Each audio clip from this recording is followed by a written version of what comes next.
Դիտեք առաջին ալիք Ամերիկայի հեռուստակոնտենտը։ Բաժանորդագրվեք առաջին ալիք Ամերիկայի YouTube-յան ալիքին First Channel America։ Առաջին ալիք Ամերիկան ներկայացնում է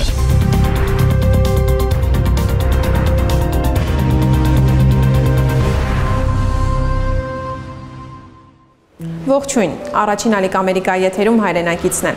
Պատմության տարբեր շրջափուլերում իրենց տունն ու հայրենիքը թողած հայերի հայրենիք վերադառնալու երազանքն ասես ժառանգաբար փոխանցվում է նաև նրանց սերունդներին։ Շատ հաճախ հենց այդ սերունդներն են հայրենիք վերադառնալու համարձակ քայլ կատարում, թողնելով շատ ավելի բարեկեցիկ կյանքն ու կենցաղը եւ ընդառաջ գնալով իրենց գենետիկ հիշողությանն ու ժառանգությանը։ Այս գործընթացը հեշտերից չէ, սակայն կորցրած կապերը վերականգնելու նրանց ձգտումն ավելի ուժեղ է, քան ցանկացած խոչընդոտ։ Հայրենակցի յուրաքանչյուր էպիզոդ ավելի համոզիչ է դարձնում այս պնդումը։ Այսօր միասին կծանոթանանք Բեթիա Հադադի հայրենադարձության պատմությանը։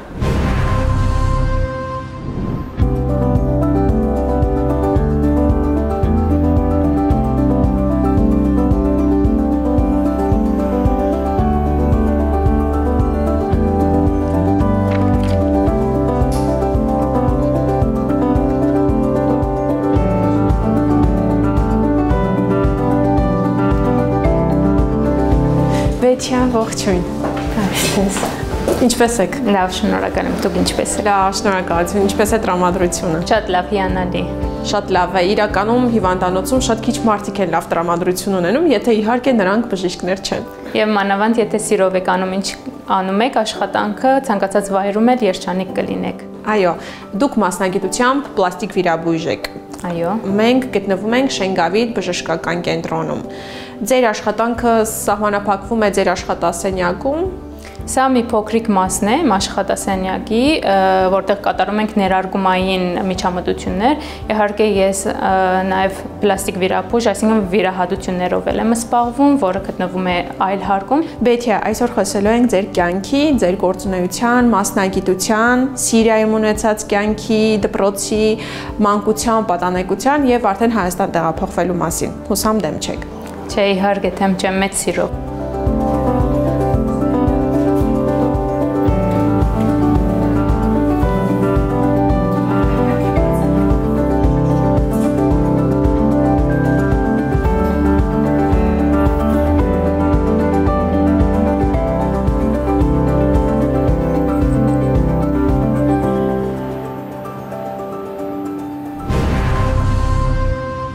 Բեթիա, մեր զրույցը սկսենք ամենասկզբից։ Ծնվել եք Սիրիայում բժիշկների ընտանիքում։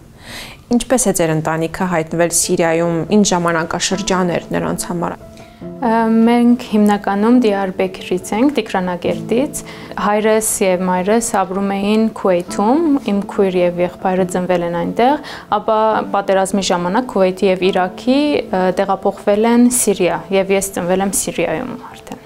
Հաշտ ու խաղաղ էր ձեր մանկությունը։ Շատ հրաշալի։ Սիրիայում մեր բազմաթիվ հայրենակիցների նման դուք էլ հաճախել եք հայկական դպրոց, այնուհետև ընդունվել եք համալսարան։ Այո։ Ինչպես էին անցնում այդ տարիները։ Ուրեմն Սիրիայում ընդունվել եմ բժշկական պետական համալսարանը, այնտեղ 3 տարի սովորել եմ, ապա սկսվել է Սիրիայի պատերազմը 2012 թվականին եւ մեր ընտանիքի որոշմամբ որոշեցինք տեղափոխվել Հայաստան։ Իհարկե, սկզբնական շրջանում մտածում էինք, որ 1 ամիսով կգանք Հայաստան եւ ամեն բան կբարելավվի, նորից կվերադառնանք մեր տուն, բայց իրականում այլ կերպ ստացվեց եւ որոշեցինք այստեղ մնալ այնքան ժամանակ, ինչքան որ հարկավոր է մինչեւ խաղաղվի մեր քաղաքը։ Եթե չեմ սխալվում, ձեր հայրիկը արդեն գործունեություն ծավալում էր այդ ընթացքում Հայաստանում, մինչև ձեր տեղափոխվելը։ Այո, ինքը 2000 թվականից սկսեց Հայաստան գալ, քանի որ տեսիլք ուներ, որ պետք է ինքը իր ազգին ծառայի եւ անվճար վիրահատություններ կատարի։ 2000 թվականից սկսեց այցելել Հայաստան, ինչպես նաեւ Արցախ, եւ մոտ 20 տարի շարունակ ինքը գալիս էր տարին 2 անգամով անվճար խորհրդատվություններ եւ վիրահատություններ կատարելու։ Այդպիսով էլ մենք ոնց որ դուն ունենայինք այստեղ եւ մեզ ամեն տարի կանչում մեր հայրենիքը, որպեսզի կանք, այցելենք, թե այդ գործունեության ծանոթանանք եւ թե իհարկե մեր հայրենիքը վայելենք։ Ինչ էմոցիաներով, ինչ ապրումներով տեղափոխվեցիք Հայաստան։ Որն էր ամենադժվար փուլը ձեզ համար։ Կարելի է ասել մի քիչ տխուր էր, քանի որ դունը թողելով ոնց որ անհայտ ընթացք լինի դա։ Չես իմանում ապական ինչ է սպասվում, դուն թողելը ամեն դեպքում դժվար է, նամանավանդ երբ որ միջավայրում ես լինելու, որտեղ ուսումդ պետք է շարունակես, քանի որ ես այնտեղ սկսել էի արաբերեն լեզվով իմ ուսումը, իսկ այստեղ պետք էր ես անգլերենով շարունակեի, այդ լեզվի փոփոխությունը մի քիչ բարդ էր սկզբնական շրջանում, բայց փառք Աստծո, որ ամեն բան բարեհաճող անցավ եւ մնացի հայրենիքում եւ այստեղ շարունակեցի իմ ուսումը։ Խոսենք նաև ամենագեղեցիկ, ամենահաճելի եւ ամենաանմոռաց րոպեների մասին։ Ինչ զգացիք, երբ առաջին անգամ ոտք դրեցիք հայկական հողի վրա։ Իրականում զգացի, որ սա այնպես էլ օտար միջավայր չէ իմ համար, քանի որ ինչպես նշեցի, մենք տարին մեկ անգամ այցելում էինք հայրենիքը իմ հայրիկի հետ միասին։ Կարելի ասել խառը զգացումներ էին, մի կողմից ուրախ ենք, որ եկել ենք հայրենիք, մի կողմից, ինչպես նշեցի, չենք իմանում թեպի ուր ենք գնալու, բայց այստեղի ջերմությունը, ընդունելությունը ամեն բան արժեր իրականում, որ մնայինք այստեղ, հաստատվեինք եւ ինչու՞ չէ նոր գործունեություն ծավալել հայրենիքում։ Ձեր կյանքը անշուշտ փոխվել է հայրենիքում, բայց ինչպես է փոխվել։ Արդյոք պատրաստ եք նման փոփոխությունների, թե շատ փոփոխություններ հենց անսպասելի էին։ Իրականում, եթե դու հարմարվող մարդ ես, փորձում ես ամեն տեղել ինչ-որ միջավայր ստեղծել քո համար, քո հանգիստը շրջապատի միջոցով կարողանում ես դա ձևավորել, եւ ամենեն լուսավոր կետը իմ համար եղավ, որ ես իմ ամուսնուն ծանոթացա այստեղ եւ այդ տարիների ընթացքում կարողացանք ավելի մտերիմորեն շփվել եւ շատ բաներում ինքը նպաստեց, որ ես այստեղ մնամ եւ հաստատվեմ եւ իհարկե իր հետ մի քիչ ավելի հեշտացավ այդ ընթացքը տեղափոխվելու եւ այստեղ հաստատվելու։ Ձեր ամուսնու մասին եւ ձեր այդ ընթացքի մասին, անցած ճանապարհի մասին իհարկե քիչ հետո կխոսենք, բայց այժմ առաջարկում եմ մի փոքր խոսենք նաեւ Սիրիայում գործող հայ համայնքի մասին։ Ձեր ընտանիքի համար փաստորեն նոր միջավայր էր սիրիական միջավայրը եւ նրանք պետք է ինտեգրվեին այդ միջավայրում։ Ինչպիսի ազդեցություն ունեցավ հենց Սիրիայում գործող հայկական համայնքը նրանց ադապտացման շրջանի վրա։ Ասում եմ նրանց, որովհետեւ դուք փաստորեն ծնվել եք Սիրիայում եւ համեմատելու բան չունեիք։ Ձեր հարազատ միջավայրն էր սիրիական միջավայրը, իսկ ձեր ծնողների պարագայում նրանք արդեն կտրվել են իրենց բնականոն միջավայրից եւ տեղափոխվել նոր միջավայր։ Իրականում այնքան էլ դժվար չէր, քանի որ իրանց ծնողները Սիրիայում էին մնացել, ոնց որ ինչ-որ չափով ծանոթ միջավայր։ Այո, ծանոթ միջավայր էր եւ որոշ հարազատներ կային, ովքեր իրանց դիմավորեցին, հյուրընկալեցին նորից, այսպես ասած, եւ իրենք ավելի շատ հեշտությամբ կարողացան մնալ Սիրիայում։ Իսկ Հայաստան տեղափոխվելուց հետո կապը պահում եք Սիրիայում գործող հայ համայնքի հետ։ Իհարկե, իմ հարազատների մի մասը դեռ այնտեղ են, նույնիսկ 2012 թվականին մենք տեղափոխվեցինք, ես մայրիկս եւ քույրիկս էինք ընդամենը եկել, իմ հայրիկը մնաց Սիրիայում եւ ծառայեց այդ պատերազմի շրջանին նույնիսկ օգնություններ կազմակերպելով եւ հայ համայնքի կողքին է եղել ինքը միշտ։ Սիրիան հնագույն քաղաքակրթության օջախ է եւ բազմիցս բախվել է տարբեր ցնցումների, տարբեր իրավիճակների գիզակետում է եղել եւ ավելի քան 13 տարի առաջ սկսված պատերազմը մինչ օրս էլ շարունակվում է եւ Դամասկոսը այսօր էլ կործանիչների կողմից հարվածներ է ստանում։ Դուք որպես մարդ, ով ծնվել է Սիրիայում եւ իր մանկությունը, նաեւ պատանեկությունը, երիտասարդության մի փոքրիկ մասը անցկացրել է Սիրիայում, ինչ եք կարծում, ինչպիսի հանգուցալուծում կստանա իրավիճակը։ Շատ ցավալի է, որ Սիրիան այս օրին է հասել, քանի որ նույնիսկ օտար մարդիկ վկայում են այն մասին, որ Սիրիան ինչքան հզոր է եղել, ինչքան սիրուն, ամեն ինչով ապահովված, այսպես ասած, իմ կարծիքով մեծ բեդությունների փախումն է, որ Սիրիայում է տեղի ունենում, ինչպես գիտենք բոլորս էլ մեծ բեդությունները իրար դեմ դիմաց չեն կարողանում պատերազմել, այլ ինչ որ մի փոքր հատված երկրագնդի վրա ընտրում են, որը այդ այլ երկրների միջոցով են դա նպատակահարմար է լինում եւ այդպես իրենց նպատակին փորձում են հասնել։ Հույսով եմ, որ սա մի օր հնարավորինս շուտ կավարտվի, Աստծո կամքով ամեն բան թող լինի, որ բարի ավարտ ունենա այս հարցը։ պետք է գնաք ձեր տուն։ Կարելի է ասել այս պահին իմ տունը այստեղ է, հայրենիքն է, Հայաստանում ես ինձ զգում եմ տուն, քանի որ այդ միջավայրը լրիվ օտարացած է, հիմա փոխված է։ Իհարկե այցելության գնում եմ ես 2 տարին մեկ կամ տարին մեկ անգամ այցելում եմ իմ հարազատներին, բայց որտեղ իմ սիրտն է, այնտեղ իմ տունն է։ Ինչ տվեց Սիրիան ձեզ ձեր կայացման ճանապարհին, որպես մարդ, որպես անհատ եւ որպես մասնագետ։ Սիրիան մեծ ներդրում ունի իմ մեջ, քանի որ իմ հիմնական կրթությունը ես ստացել եմ այնտեղ, արաբների հետ շփվելով էլ իրանք շատ բարեհամբույր ժողովուրդ են, հյուրասեր են եւ ինձ մենակ դրական էմոցիաներ, դրական, այսպես ասած, արժեքները փոխանցել Սիրիան։ Նաև որ գտնվել ենք հայկական համայնքում, այդ էլ մեծ ներդրում է ունեցել իմ այսօրվա կայացած փեթիայի մեջ։ Խոսենք նաև ձեր մասնագիտության մասին։ Պլաստիկ վիրաբույժը ձեր մանկության երազանքն էր, թե այն տարիներին այլ մասնագիտության մասին եք մտածում։ Ես միշտ մտածում եմ, որ իմ հայրիկի ուղին կբռնեմ եւ ընդհանուր վիրաբույժ կդառնամ։ Իմ հայրիկը առաջարկեց, որ մտածեմ պլաստիկ վիրաբույժության մասին եւ երբ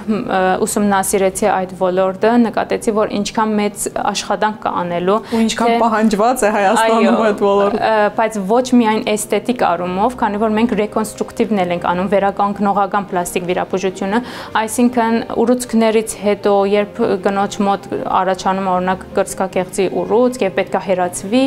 այդ օրգանը մենք կարողանում ենք ցևավորել, ինչ որ չափով պահպանել այդ հյուսվածքները եւ գինը արթնանա եւ իրան նորից լիարժեք զգա,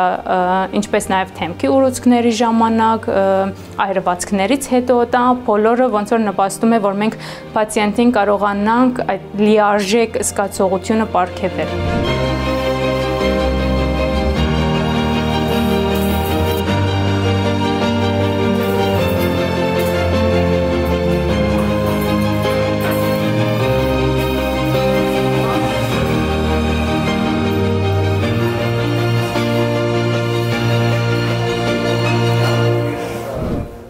Բեթիա, ձեր մասնագիտությամբ հասցրել եք աշխատել Սիրիայում։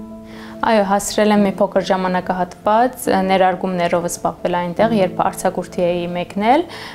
իհարկե վիրահատական միջամտությունների համար ավելի լուրջ թղթապանական գործընթացք է հարկավոր, որը կարողանում եմ ես Հայաստանում հանգիստորեն կատարել։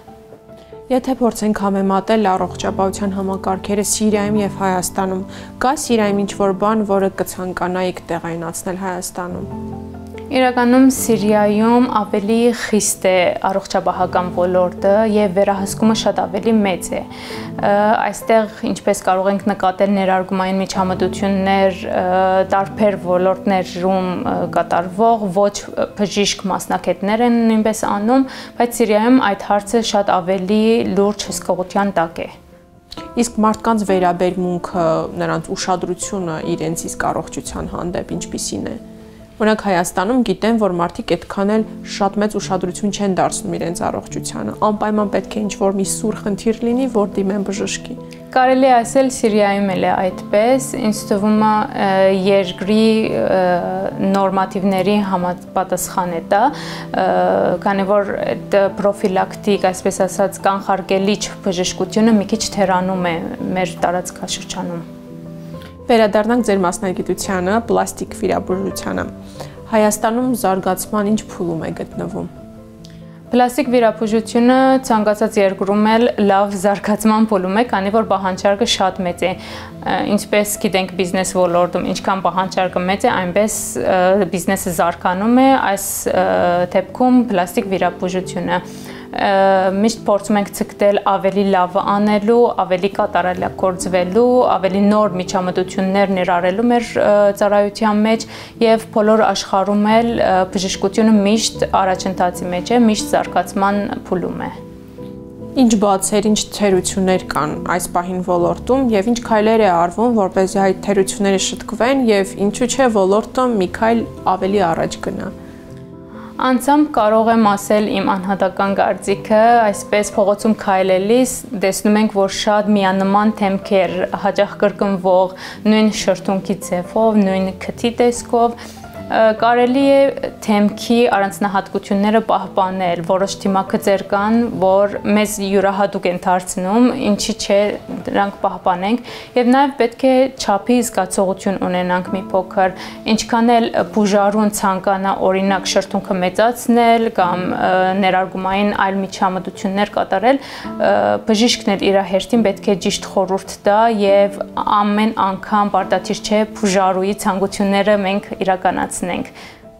Ու նաև որովհետև մեծ հաշվով բուժարուն ինչ որ տեսնում է, այն էլ ուզում է, բայց եթե բժիշկը կարողանա այլ խորհուրդ տալ, տեսնում է Facebook-ում, Instagram-ում ինչ նոր թեմքեր կան, ինչ նոր միջամտություններ են անում եւ իհարկե ուզում է դա էլ փորձել, բայց բոլորին չէ, որ համապատասխանում է թիմակիցերի հետ։ Վեթիա, եթե փորձենք, այսպես ասած, կոպիտ վիճակագրական տվյալներ ներկայացնել, ապա Հայաստանում ավելի հաճախակի աղջիկներն են դիմում պլաստիկ վիրաբույժների, բայց ինչ միջամտությունների կամ վիրահատությունների համար են ամենաշատը դիմում։ Հիմնականում քթի վիրահատությունները նկատած կլինի երևի, բայց վերջի տարիների ընթացքում արդեն մարմնի պլաստիկան էլ է մեծ տեղ գրավում, ինչպիսին է աբդոմինոպլաստիկան, օրինակ որովայնի ձգումը, լիպոսակցիան, կրծքագեղձերի մեծացում, փոքրացում, կարող է զարմանալ փոքրացումից, բայց շատ մարդիկ կան, կանայք, ովքեր մեջքի ուսերի ցավերից քանքատում են զուտ, քանի որ իրենց կրծքագեղձերը բավականին մեծ չափերի են, եւ դա հնարավոր է պլաստիկ վիրաբուժության միջոցով ուղղել եւ մարդկանց ոչ միայն էսթետիկ տեսք պարգևել, այլ նաեւ կոմֆորտ, իրենց մարմնի ցավերը նվազեցնել։ Բծախնդիր են բուժարուները Հայաստանում։ Կան այդպիսի բուժարուններ եւ կան, որ ավելի թեթև են նայում ամեն ինչի, այդ կախված է մարդու խառնվածքից, իր բնավորությունից։ Իհարկե պլաստիկ վիրաբուժության թիմող պացիենտները մի քիչ ավելի զգուշ են մոտենում, քանի որ իրենց մոտ ինչ-որ հատուկ պատկեր կա, որը ցանկանում են ստանալ եւ ոնց որ միլիմետրերով իրենք չափում են, ուզում են կոնկրետ իրենց մտքի պատկերը ստանան։ Ինձ միշտ հետաքրքրել է պլաստիկ վիրաբույժները վախ ունեն, ինչ պահի, ինչ երևույթի հետ կապված են նրանք լարվում կամ ինչից են փորձում ամեն գնով խուսափել։ Իրականում բոլորս էլ խուսափում ենք պարտություններից, լինի դա հոգեբանական կամ ֆիզիկական, այսպես ասած վիրահատական պարտություններ, դժվար է մարդկանց արտաքինի հետ գործ ունենալը, քանի որ դա երևացող մի մաս է, որը պարտության թեպքում չես կարող թաքցնել։ Իհարկե փորձում ենք մաքսիմալ պլանավորված աշխատել, այսինքն բուժարուհի հետ քննարկել ամեն մանրուքները, որպեսզի նա տեղեկացված լինի թե վիրահատական ընթացքից եւ թե հետվիրահատական ինչ ակնկալիքներ ունենա։ Լինում են դեպքեր, երբ ձեր բուժարուները գոհ չեն մնում արդյունքից եւ ինչ է լինում այդ պարագայում։ Իհարկե 100%-անոց գոհունակություն ապահովելը մի քիչ բարդ է։ Միշտ փորձում ենք լուծումների հասնել, այսինքն եթե հարկավոր է որոշ մասի շտկումներ կատարել, կրկնակի վիրահատություն անել, դա փորձում ենք պացիենտի հետ արդեն համատեղ որոշում կայացնել։ Որ դեպքում եք մերժում ձեր բուժարուներին այս կամ այն վիրահատությունը կամ միջամտությունը կատարելու համար։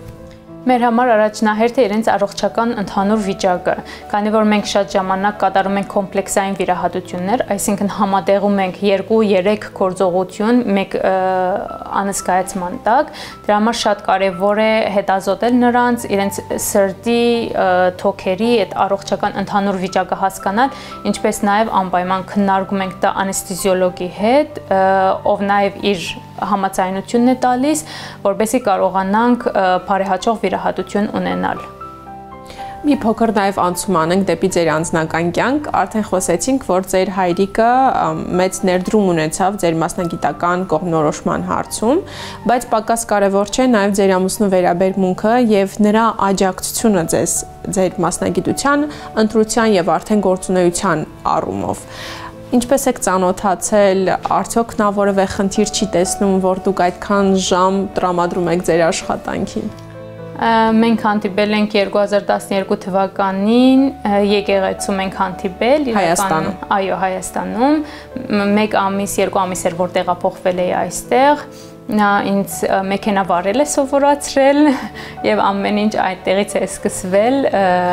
որոշ ժամանակ զուտ ընկերական շփվում էինք, ուղղակի մեքենա եք վարում միասին։ Եվ դրանից հետո զարգացավ մեր հարաբերությունները, մինչև ընտանիք կազմել արդեն։ Իհարկե ինքը միշտ աչագից է եղել, նույնիսկ երբ երկրից պետք է մեկնեմ, կոնֆերանսի, սեմինարների, միշտ աջակցում է, նաև հիմա երբ երեխաներ կան, փորձում է միշտ հարմարվել, իմ դրության մեջ մտնել եւ ամեն կերպ փորձում է ինձ առաջ մղել, որովհետեւ կարողանամ իմ մասնագիտական զարգացումը ապրեմ։ Բժշկի պարագայում մասնագիտությունը, կարիերան շատ կտրված չի լինում ընտանիքից։ Արդյոք մեկը մյուսին չի խանգարում եւ ինչպես է ստացվում ձեզ մոտ բալանսավորել ընտանիքը եւ կարիերան։ Փորձում ենք առաջնահերթությունները չխախտել։ Իրականում առաջնահերթ են ընտանիքը։ Իմ համար, իմ ամուսինը, երեխաները, երբ ես վստահ եմ, որ իրենք ամեն ինչով ապահովված են, ես կարողանում եմ արդեն հանգիստ իմ աշխատանքի մասին էլ մտածել, ճիշտ ժամանակի փաշխումը, ճիշտ ռեսուրսներ օգտագործելը, ինչի՞ չէ նաև ընտանիքի անդամներին, այլ անդամներին ներգրավելը, երեխեքի խնամքի մեջ թեկուզ, դա շատ մեծ օգուտ է տալիս, որպեսզի կարողանամ երկուսը հասցնել։ Այստեղ կարծում եմ տեղին է հիշել ձեր հոր սահմանած բանաձևը 7 S-երի մասին։ Առաջարկում եմ դուք բացեք փակագծերը։ 7 S-երը շատ կարևոր կետեր են, որ կարելի է ամեն օր հիշել եւ ցանկացած գործ սկսելիս։ Իմ հայրիկը միշտ ասում էր start, simple, small, smooth, be specific and smart, then stop։ Այսինքն սկսիր ցանկացած գործ, փոքր, թեթև, կարող ես հարթ գնալ, եղիր սպეციფիկ, մանրակրկիտ այդ հարցում, խելացիորեն մտածել եւ վերջում կանգնի։ Մի հատ նորից նայ ինչ ես արել, որտեղ ես հասել եւ եթե հարկավոր է նորից սկսիր հաջորդ քայլը նորից փոքր քայլերով եւ ավելի հեռու կգնաս։ Բեթիա եւ թերևս մեր վերջին հարցը ձեզ, ինչ խորհուրդ կտաք բոլոր այն երիտասարդ մասնագետներին եւ Սփյուռքում ապրող մեր երիտասարդ հայրենակիցներին, ովքեր շատ են ցանկանում հայրենադարձվել, բայց ինչ որ տարբեր պատճառներով համարձակություն չունեն այդ որոշումը կայացնելու։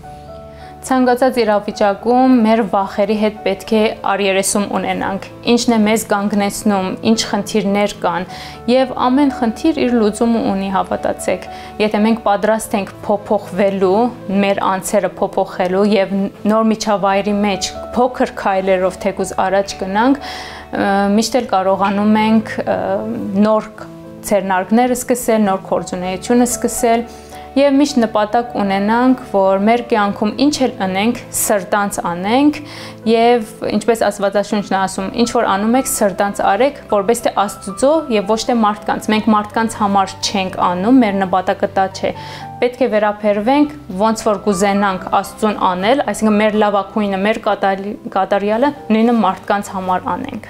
Շնորհակալություն Բեթիա գեղեցիկ խորհրդի եւ հետաքրքիր զրույցի համար։ Ես եմ շնորհակալ։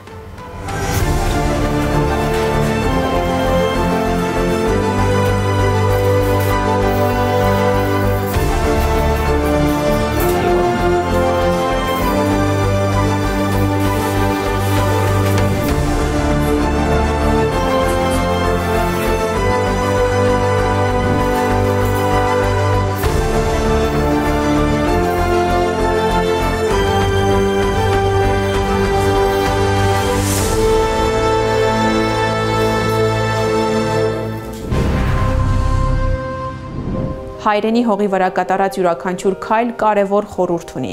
Դա քայլ է դեպի ինքնաճանաչում, դեպի ինքնության վերականգնում։ Վերադարձող հայերը նոր ուղիներ են ստեղծում, որոնցով հետագայում կքայլեն գալիք սերունդները։ Նրանց պատմությունները ապրելու կամքի, քաջության եւ սեփական ժողովրդի հանդեպ սիրո մասին են։ Այսօրվա համար այսքանը։ Կհանդիպենք։